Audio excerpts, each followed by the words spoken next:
Hello बच्चों, कैसे हो आप सब लोग। डिजिटल पाठशाला में आप सबका स्वागत है। तो आज हम एक बहुत ही मज़ेदार सी चीज़ पढ़ने वाले हैं जिसका नाम है जोड़, मतलब एडिशन।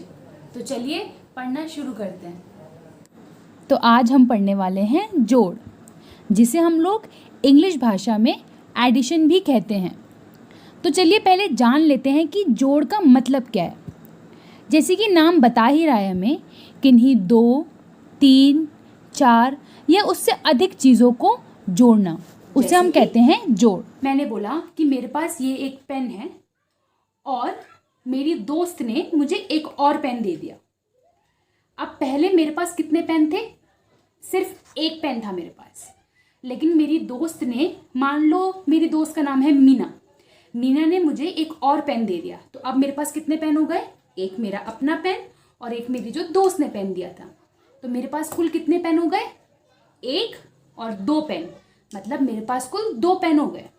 ठीक है, तो इसका मतलब होता है जोड़। मैं ना इसमें लिखती जाऊंगी चीज़ें, तो आप लोग जो भी ये वीडियो देख रहा हो, अगर वो लिखना चाहे मेरे साथ साथ, तो वो भी अपनी कॉपी और पेन पकड़ लो और मेरे साथ लिखना शुरू हो जाओ। ठीक है, तो पहले मैं आपको सिंपल जोड़ की परिभाषा बताती हूँ कि जोड़ होता क्या है। तो इसको सिंपल शब्दों में लिख लो, याद करने की ज़रूरत नहीं है, बस लिख लो ताकि जब आप पढ़ने बैठो तो आपको याद रहे कि जोड़ होता क्या है। तो किन्हीं 2, 3, 4, 5, 6 किन्हीं भी 2 चीज़ों को जोड़ना या फिर वस्तुओं को जोड़ना कहते हैं हम उसको जोड़, जिसको हम लोग इंग्लिश में क्या कहते हैं? एडिशन। ठीक है, इतना याद रहेगा। चलो अब देखो, आपको एडिशन बिल्कुल नहीं आता, आपको जोड़ बिल्कुल नहीं आता, तो अभी हम लोग क्या करेंगे? अभी हम लोग वस्तुओं की मदद से, अभी हम लोग चीज़ों की मदद से जोड़ सीखेंगे।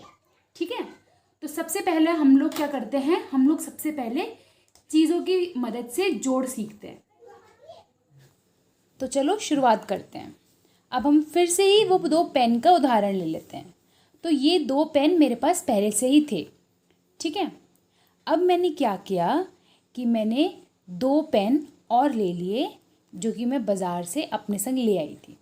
ठीक है, तो ये 2 पेन और हैं। अब मेरे पास कितने पेन हो गए? ये 2 पेन जो मेरे पास पहले से ही थे और ये बचे हुए 2 पेन जो मैं बाज़ार से लेकर आई थी। तो अब हम इन सबको गिन लेते हैं कि हमारे पास कुल कितने पेन हो गए। तो हमारे पास हो गए 1, 2, 3 और 4 पेन। ठीक है, अब हम ऐसा करते हैं कि हम कॉपी में कुछ चीज़ें बनाते हैं, कुछ आकृति बनाते हैं और फिर इनका जोड़ करते हैं। ठीक है, चलो अब मान लो मेरे पास कुल 3 बॉल थी। ठीक है, मेरे पास 3 बॉल हैं। मेरे पास कितनी बॉल है? 3 बॉल हैं। अब क्या हुआ कि मेरा जो दोस्त था, मेरा बहुत ही अच्छा दोस्त था, उसने मुझे 4 बॉल और दे दी। तो मेरे पास 4 बॉल उसने मुझे और दे दी। अब इसके बाद क्या हुआ? अब मुझे देखना है कि मेरे पास कितनी बॉल हैं कुल। तो पहले मेरे पास 3 बॉल थी, फिर बाद में मेरे दोस्त ने मुझे 4 बॉल और दे दी। तो अब मेरे पास कुल कितनी बॉल हो गई? 1, 2, 3 मेरे पास पहले से ही थी। इसमें 4 और जोड़ दूंगी तो 4, 5, 6, 7। तो मेरे पास कितनी कुल बॉल हो गई? 1, 2, 3, 4, 5, 6, 7। तो 1, 2, 3, 4, 5, 6, 7। तो अब मेरे पास कुल 7 बॉल हो गए। ठीक है, चलो अब एक उदाहरण आप लोग करना। तो बच्चों पहले मेरे पास कितने पेड़ थे वहां पे लगे हुए? 4 पेड़, लेकिन मैंने 5 पेड़ और लगा दिए, मतलब 5 पेड़ के पौधे और लगा दिए। तो अब बताओ, पहले हमारे पास 4 थे, हमने 5 और लगा दिए। तो अब बताओ कि हमारे पास कितने बचेंगे, कितने पेड़ बचेंगे? चलो बताओ कितने पेड़ बचेंगे। 5 मिनट का टाइम देती हूँ, आप लोग आराम से सोच के गिन के बताना कि कितने पेड़ और लगेंगे। ठीक है, सोचो सोचो, थोड़ा दिमाग पे जोर लगाओ, आंसर ज़रूर आएगा। ऐसा नहीं है आंसर गलत आएगा, लेकिन आंसर आएगा ज़रूर। चलो ठीक है, जिन बच्चों ने भी आंसर निकाल लिया है वो अब देखना कि आपका जवाब ठीक है कि नहीं है। अगर ठीक होगा तो अपने कंधे पे खुद को शाबाशी देना कि मेरा जवाब ठीक है, और जिनका जवाब गलत है वो भी शाबाशी देना कि तुमने ट्राई ज़रूर किया, तुमने करने की कोशिश ज़रूर की। क्योंकि कोशिश करनी ज़रूरी है, चाहे सवाल का आंसर आए ना आए, उत्तर आए ना आए, लेकिन आपको करना चाहिए, सवाल को ट्राई करना चाहिए। तो पहले हमारे पास 4 थे पेड़, फिर हमने 5 पेड़ और लगा दिए। अब सिंपल इन सबको एक संग लिख लेंगे। तो 1 2 3 4, 5 और जोड़ दूं। 1 2 3 4 5।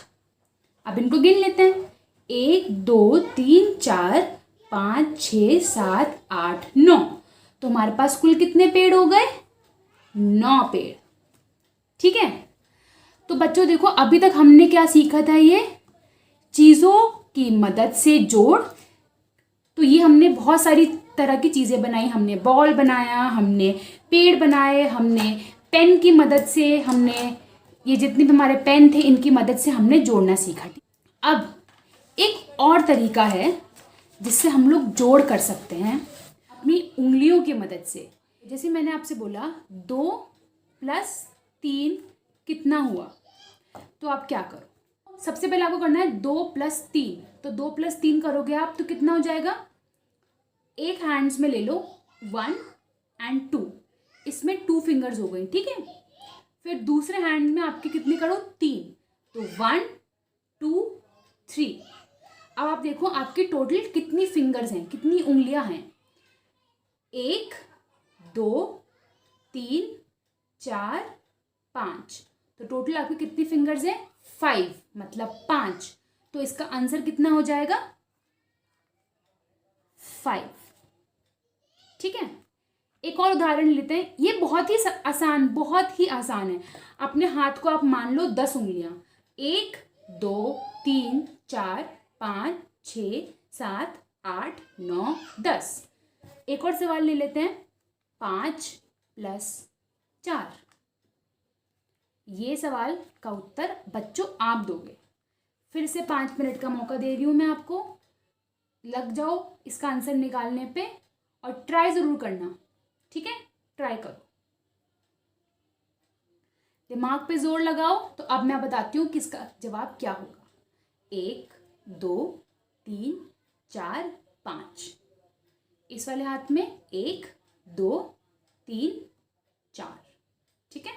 अब आप गिन लो कितनी है। तो 1 2 3 4 5 6 7 8 9। तो मतलब कितनी हो गई टोटल? 9, कुल 9। तो इसका उत्तर क्या आया? 9। ठीक है, ये हमने सीख लिया। तो चलिए अब मैं आपको कुछ ऐसी चीज़ें बताती हूँ जो जोड़ में हमेशा एक ही जैसी रहती हैं। तो चलिए देखते हैं। हमेशा याद रखना कि जब भी आप किसी भी संख्या में 1 को जोड़ोगे तो हमेशा उसकी बाद वाली संख्या आएगी। जैसे कि 6, मैं इसमें 1 जोड़ूंगी तो कितना आ जाएगा? 6 में अगर मैंने 1 जोड़ा तो कितना आएगा? अब हम लोग गिनती की 6 डंडियाँ बना लेते हैं। 1 2 3 4 5 6 और एक और डंडी 7वीं। अब गिन लेते हैं साथ में, 1 2 3 4 5 6 और ये आखिरी 7। तो टोटल कितने हो गए? 7। अब मैं आपको उसको उंगलियों की मदद से बताती हूँ। 1 2 3 4 5 6 और आपको एक और जोड़ना है, तो मतलब एक और जोड़ लो। तो अब गिनो कितने हो गए? 1 2 3 4 5 6 7। तो इसका मतलब ये है जब भी आप किसी संख्या में 1 जोड़ते हैं तो उसके बाद वाली संख्या आती है। इसमें आप जितना भी बड़ा नंबर ले लो, जैसे कि मैंने अभी लिया है 30। 30 में 1 जोड़ोगे, अब देखो, अब आप यहाँ पे सोच रहे हो कि आपको 30 डंडियाँ बनानी पड़ेंगी, तो इसी का मतलब है कि आपको एकदम से पता चल जाएगा कि किसी भी नंबर में, किसी भी संख्या में अगर 1 जुड़ता है तो उसके बाद वाला नंबर आता है। तो 30 के बाद क्या आता है? 31, है ना। गिनती में 30 के बाद क्या आता है? 31। तो 30 में 1 जोड़े तो कितना आ जाएगा? 31। ठीक है, तो ये बात ध्यान रखना।